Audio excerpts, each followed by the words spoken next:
নমস্কার বন্ধুরা। তো আজকে ঘরোয়াভাবে আমি গজা বানাবো, মানে খাজা বানাবো। একদম মুখে দিলেই মিলিয়ে যাবে এইরকম। তো আমি এখানে আটা নিয়ে নিয়েছি, পরিমাণ মতো একটু লবণ, একটু চিনি আর সয়াবিন তেল দিয়ে আটাটা ভালোভাবে মথে নেব। মানে হাতের মধ্যে দলা করে নেব, যতক্ষণ না দলা হচ্ছে ততক্ষণ ওটাকে ভালোভাবে মেখে নেব। তারপর অল্প অল্প জল দিয়ে সুন্দর একটা ডো বানিয়ে নেব। ডোটা বেশি নরমও হবে না, আবার শক্তও হবে না। তো ডোটা বানিয়ে নিয়ে ওটাকে আমি 5 মিনিট এর মতো রেস্টে রেখে দেবো। আর এদিকে আমি চিনির শিরাটা বানিয়ে নেব। তার জন্য আমি 1 কাপ চিনির মধ্যে 1/2 কাপ পানি দিয়ে একটা শিরা বানিয়ে নিয়েছি।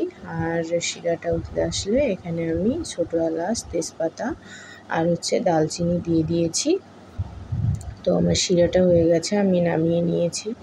এখন আমি ডোটা ভালোভাবে হাতের সাহায্যে মোলায়েম করে নিয়ে এরকম ছোট ছোট লেচি করে আটার সাহায্যে একটা রুটি বেলে নেব। একদম পাতলা করে রুটিটা বেলবো।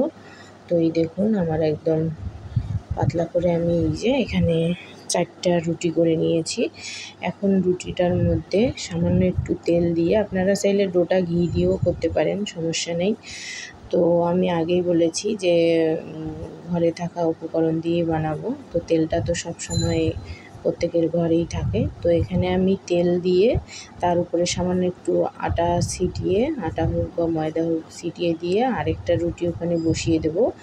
এইভাবে পরপর 4টে রুটি আমি বসিয়ে দেবো। আরেকটার উপর আবার তেল দিয়ে তার উপর আটা ছড়িয়ে আবার একটা দিয়ে দিলাম।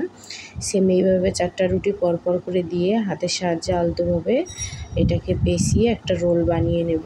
আর খেয়াল রাখতে হবে রোলটা করার সময় চাপ দেওয়া যাবে না, আলতো হাতে রোলটা করে নিতে হবে। এতে করে ভাঁজগুলো অনেক সুন্দরভাবে পড়বে। তো তারপর আমি রোলটা সুন্দরভাবে করে নিয়েছি।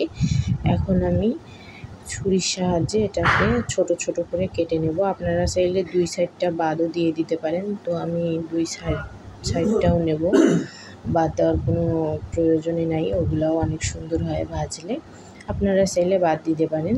আর কাটার সময় লক্ষ্য রাখতে হবে, আলতোভাবে কাটতে হবে, চাপ দেওয়া যাবে না। তারপর হাতের সাহায্যে এইভাবে চেপে চেপে বেলুনির সাহায্যে আস্তে করে আলতো করে একটু বেলে নেব। 2 সাইড বেলে নিলে আমার রেডি হয়ে গেছে। আমি সেম একই প্রসেসে সবগুলো বেলে নেব। তো আমার বেলা হয়ে গেছে। এরপর আমি একটা ফ্রাই প্যানে তেল বসিয়েছি। তেলটা একটু বেশি করেই দিতে হবে, সাদা তেল। তেল গরম হয়ে আসলে আমি খাজাগুলো দিয়ে দেব।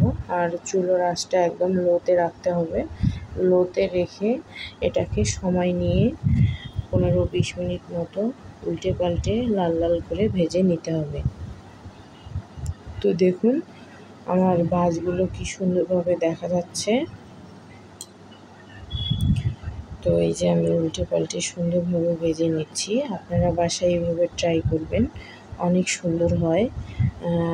খাস্তাও হয় আবার নরমও হয়, মুখে দিলেই একদম মিলিয়ে যাবে। ট্রাই করে দেখবেন। তো আমার ভাজা হয়ে গেছে। এরপর আমি শিরার মধ্যে বেশিক্ষণ না, শুধু মিনিট 2 রেখে তুলে নেব। তো তারপর আমি প্রথমবার যেগুলো ভেজেছি সেগুলো শিরার মধ্যে দিয়ে তুলে নিলাম।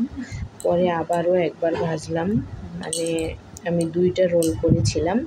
তো পরেরগুলো আমার ভাজা হয়ে গেছে। দেখুন ভাঁজগুলো কি সুন্দর পড়েছে। আর আগেরগুলোতে রস একদম, দেখুন রস একদম টুকটুকে হয়ে আছে। তো পরেরগুলোও আমি রসের মধ্যে দিয়ে দিলাম। তো আমার সবগুলো হয়ে গেছে। দেখুন কি সুন্দর নরম হয়েছে।